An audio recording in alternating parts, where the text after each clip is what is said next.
Salam sejahtera Malaysia, denyut nadi suara rakyat bergema di channel ini. Jangan lupa tekan butang subscribe, like dan share. Malaysia kita punya, cintai Malaysiaku, kita jaga kita.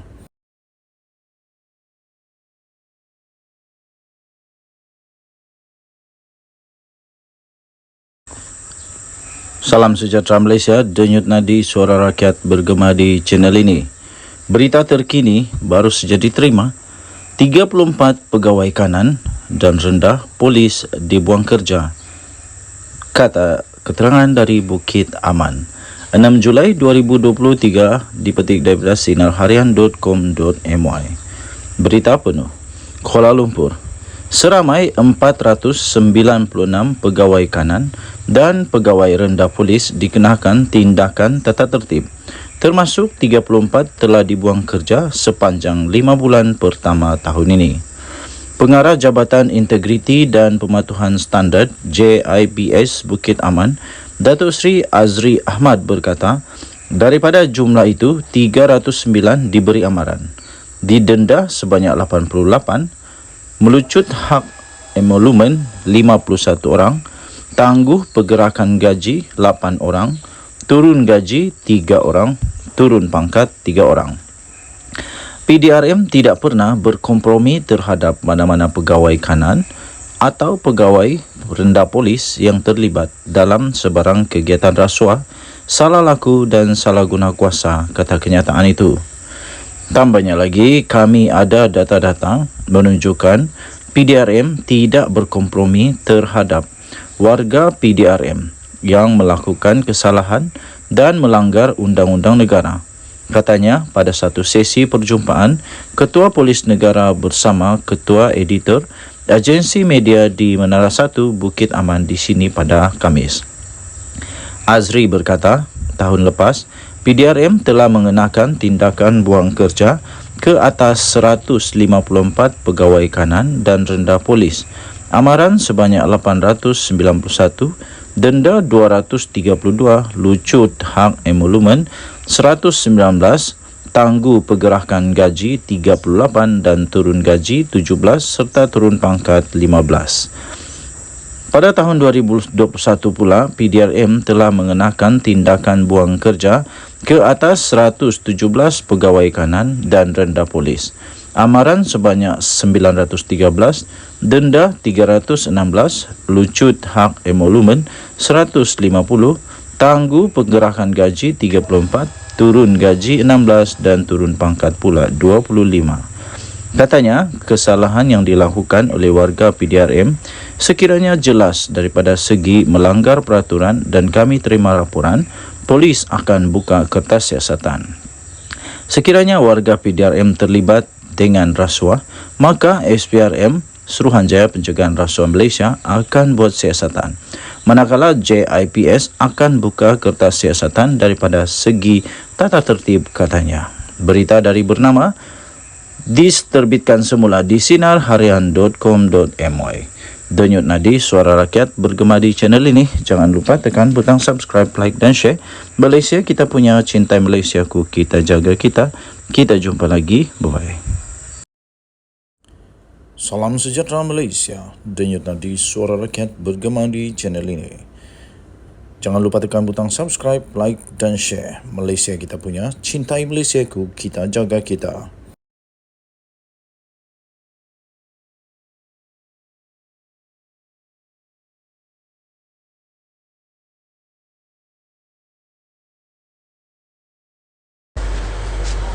Salam sejahtera Malaysia, denyut nadi suara rakyat bergema di channel ini. Selamat petang tuan-tuan dan puan-puan yang dihormati sekalian.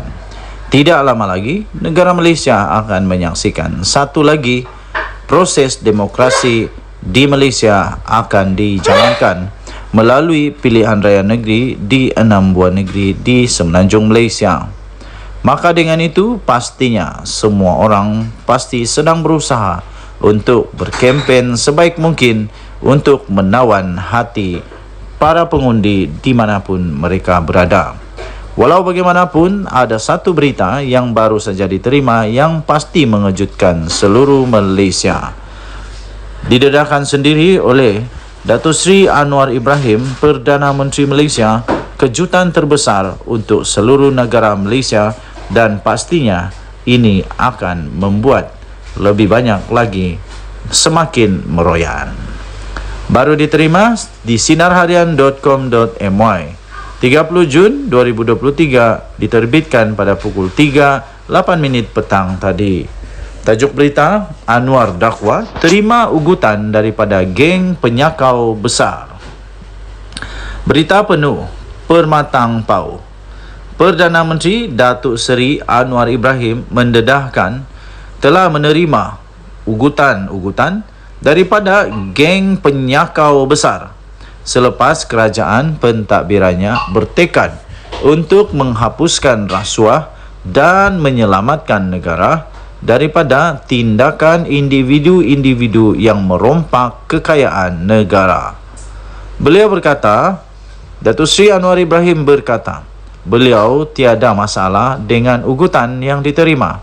Malah beliau terus bertekad untuk mempertahankan prinsip melawan rasuah dan salah guna kuasa. Kata Yang Amat Berhormat Perdana Menteri Malaysia ini, macam-macam ugutan saya terima. Geng-geng kaya raya ini dah berpakat. Saya tak ada masalah. Itu kerja dia, kata Datuk Seri Anwar Ibrahim. Tambahnya lagi, geng-geng penyakau besar berbilion-bilion berpakat sekarang ini nak buat hidup Melayu. Hang, kamu buatlah. Saya lawan tetap lawan untuk pertahankan prinsip ini, katanya ketika beliau berucap pada satu kenduri korban dan solat Jumaat di Masjid Jamek An-Nur di Kampung Gua Perahu di sini pada Jumaat. Dalam pada itu, Datuk Seri Anwar Ibrahim berkata beliau terbuka untuk ditegur dan dikritik sekiranya terdapat kelemahan dalam pentadbiran kerajaannya, namun bukan difitnah tanpa fakta dan penilaian yang adil. Beliau mengakui dirinya mungkin ada kekurangan serta kelemahan dan bersedia ditegur, namun bukan dicerca atau difitnah. Katanya dalam kenyataan itu, politik ini bukan fitnah. Boleh kritik, kerana saya bukan betul semua. Saya pun ada kekurangan. Mungkin saya tak tahu. Mungkin saya ada kelemahan. Tapi bagi tahulah. Tapi untuk mencerca dan fitnah, ini tak boleh. Tidak kira siapapun, Cina atau Melayu, pakai kopiah atau pakai kot, ini tak boleh, katanya dalam kenyataan tersebut. Beliau turut mengulas dakwaan Perjanjian Sempadan Maritim Malaysia-Indonesia yang ditandatanganinya bersama Presiden Indonesia Joko Widodo pada 8 Jun yang lalu membabitkan blok perairan itu sebagai fitnah dan tidak benar. Jelasnya, beliau tidak pernah menandatangani sebarang perjanjian maritim dengan Indonesia. Membabitkan blok Ambalat berikutan tidak bersetuju dengan tuntutan yang dikemukakan Indonesia dan begitu juga dengan Indonesia yang tidak bersetuju dengan tuntutan Malaysia. Katanya, jadi yang itu tangguh, yang lain kita tanda tangan, tapi belum ada fakta. Ini di luar sana ada yang mengatakan seolah-olah Anwar ni seorang Perdana Menteri yang khianat dan jual kepentingan negeri kita, katanya dalam kenyataan tersebut. Denyut Nadi Suara Rakyat bergema di channel ini. Jangan lupa tekan butang subscribe, like dan share. Malaysia kita punya, cintai Malaysia aku, kita jaga kita. Kita jumpa lagi. Selamat petang Malaysia, selamat malam, bye-bye.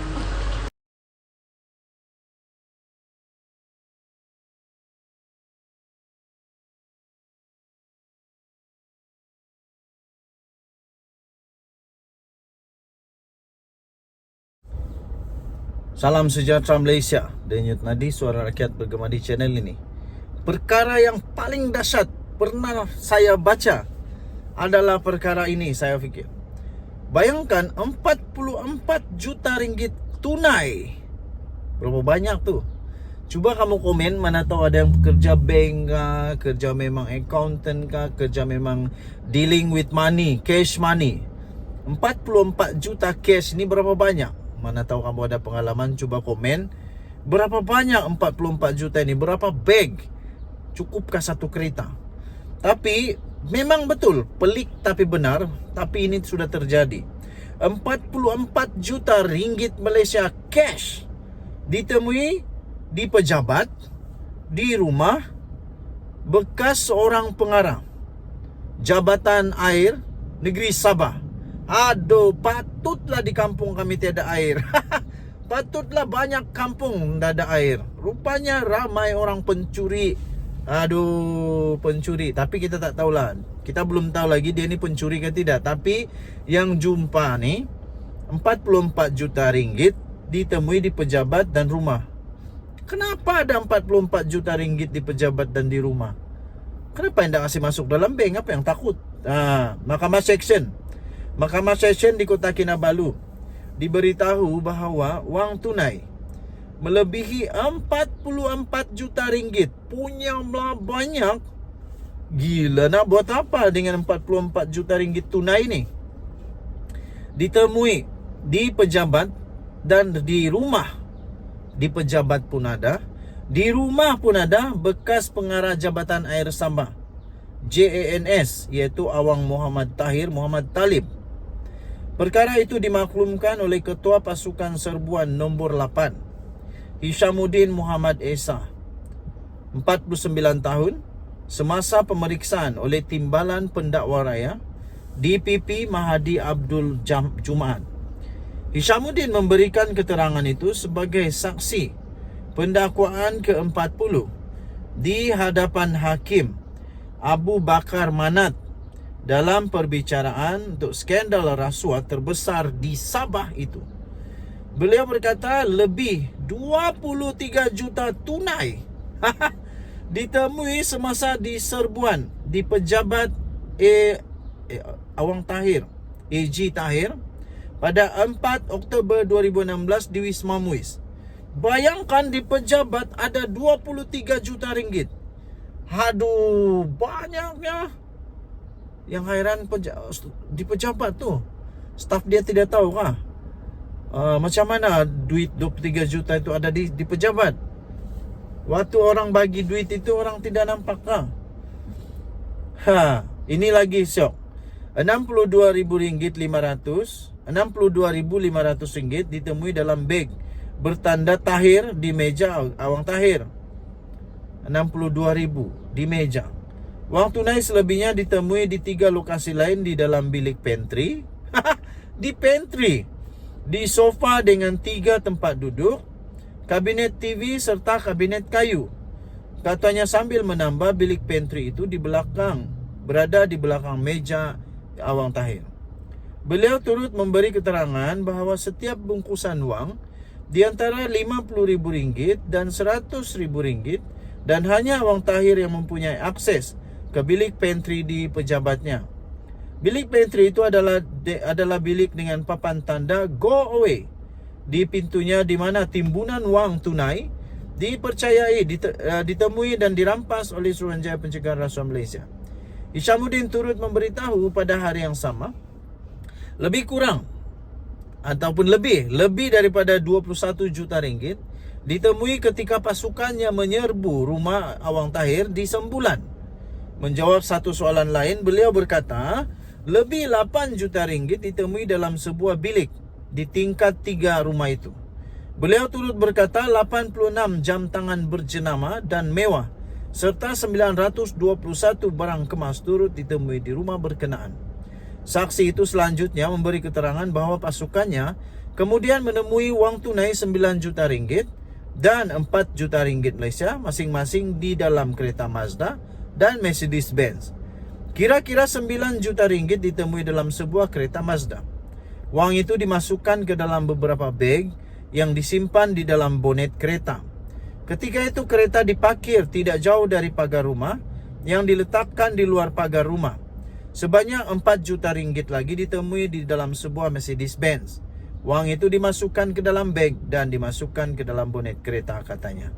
Dahsyat tak dahsyat? Sila komen. Denyo Nadi, Suara Rakyat, bergema di channel ini. Bye-bye.